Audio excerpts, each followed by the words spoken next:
38వ శ్లోకము.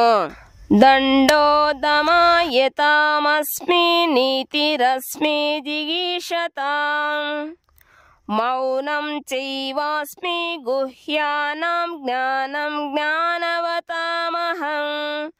దండ శిక్ష, దమయతాం సర్వదండ సాధనములలో, అస్మి నేను, నీతి నీతిని, అస్మి నేను, జిగీషతాం జయించగోరు వారిలో, మౌనం నేను మౌనమును, చ మరియు ఏవా కూడా, అస్మి నేను, గుహ్యానాం రహస్యములలో, జ్ఞానం జ్ఞానమును, జ్ఞానవతాం జ్ఞానవంతులలో, అహం నేను, చట్ట విరుద్ధతను అనచు సాధనములలో నేను, శిక్షను మరి విజయమును కోరు వారిలో నేను, నీతిని, రహస్య విషయములలో నేను మౌనమును, జ్ఞానవంతులలో నేను జ్ఞానమును అయి ఉంటిని. భాష్యము. దండన కర్తలు అనేకులు ఉందురు, వారిలో దుర్మార్గులను శిక్షించువారు అత్యంత ప్రధానులు. అట్టి దుర్మార్గులు శిక్షించబడినప్పుడు ఆ శిక్షను అమలుపరచువాడు శ్రీకృష్ణునికి ప్రాతినిధ్యము వహించును. ఏ రంగములోనైనా విజయము సాధింప యత్నించు వారిలో మిక్కిలి విజయవంతమైన అంశము నీతి. శ్రవణము, చింతనము, ధ్యానము అను రహస్యమైన కార్యములలో మౌనము ఎంతో ముఖ్యమైనది. ఎందుకనగా మౌనము ద్వారా మానవుడు వేగముగా పురోగతిని సాధించగలడు. జ్ఞానవంతుడు భౌతిక మరియు ఆధ్యాత్మిక పదార్థముల నడుమగల భేదమును, భగవంతుని ఉన్నత న్యూన ప్రకృతులలో గల భేదమును విశ్లేషించగలిగి ఉండును. అట్టి జ్ఞానము స్వయముగా శ్రీకృష్ణుడే. 39వ శ్లోకము. యచ్చాపి సర్వభూతానాం బీజం తదహమర్జున నా తదస్తి వినా యచ్చాన్మయా భూతం చరాచరం.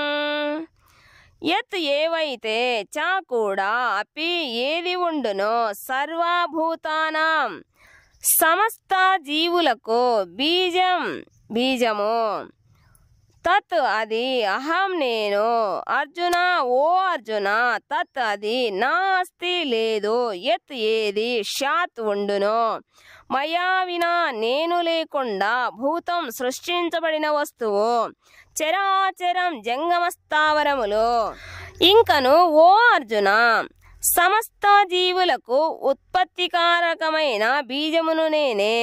స్థావర జంగములైన వస్తువులలో నేను లేకుండా ఏది స్థితిని కలిగి ఉండదు. భాష్యము. ప్రతిదానికి ఒక కారణము ఉండును, ఆ కారణము లేదా బీజము శ్రీకృష్ణుడే. శ్రీకృష్ణుడి శక్తి లేకుండా ఏది స్థితిని కలిగి ఉండలేదు. కనుకనే అతడు సర్వశక్తిమంతుడని చెప్పబడెను.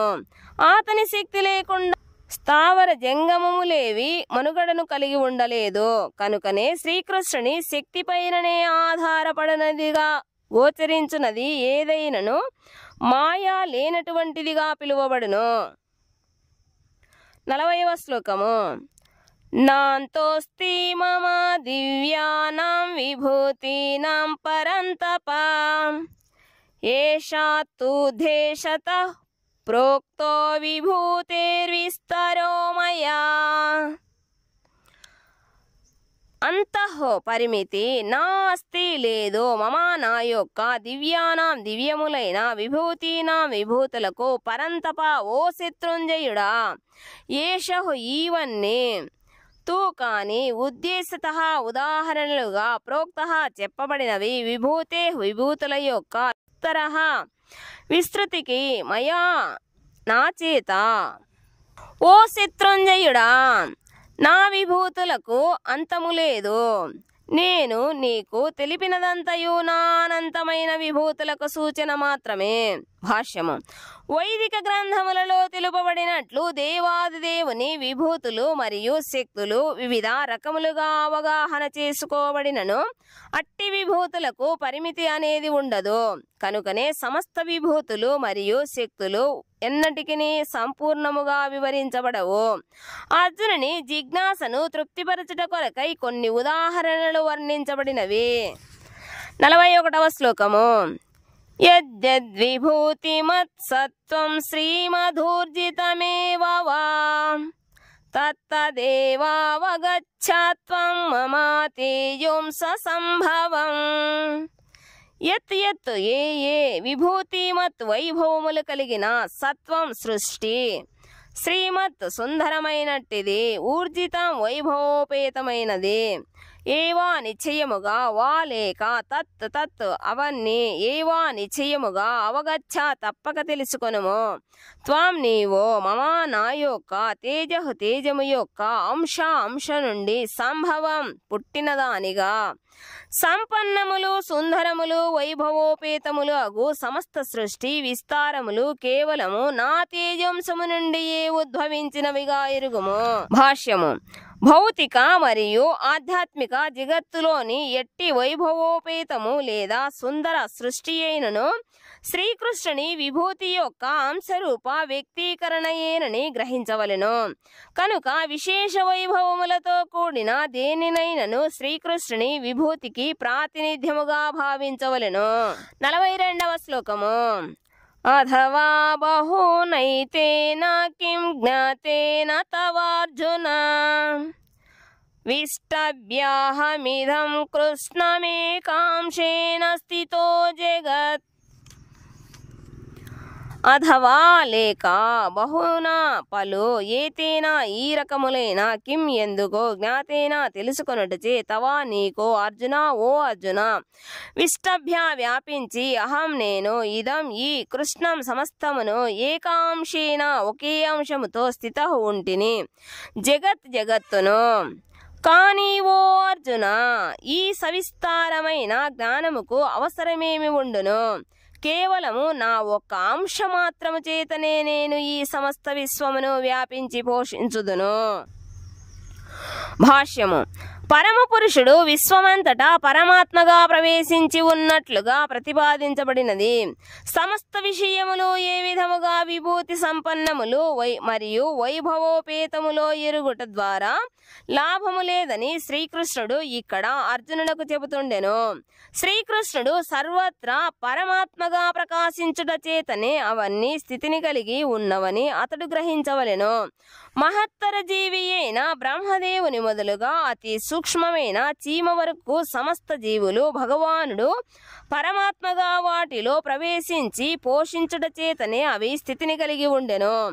మానవుడు ఏ దేవతను పూజించినను అది దేవాది దేవుని దగ్గరకు లేక పరమ గమ్యమునకే ఆ పూజ చేరునను పలికే సిద్ధాంతమును ప్రచారము చేయు సంఘము ఒకటి కలదు. బ్రహ్మరుద్రాదులు వంటి గొప్ప దేవతలు కూడా దేవాది దేవుని విభూతి అంశమాత్రముకు ప్రాతినిధ్యము వహిస్తుండుట చేత అట్టి దేవతల పూజ కూడా ఇక్కడ పూర్తిగా నిరసించబడుతున్నది. జన్మించిన వారందరకును అతడే మూలము. అతని కంటెనూ గొప్పవారెవరునూ లేరు.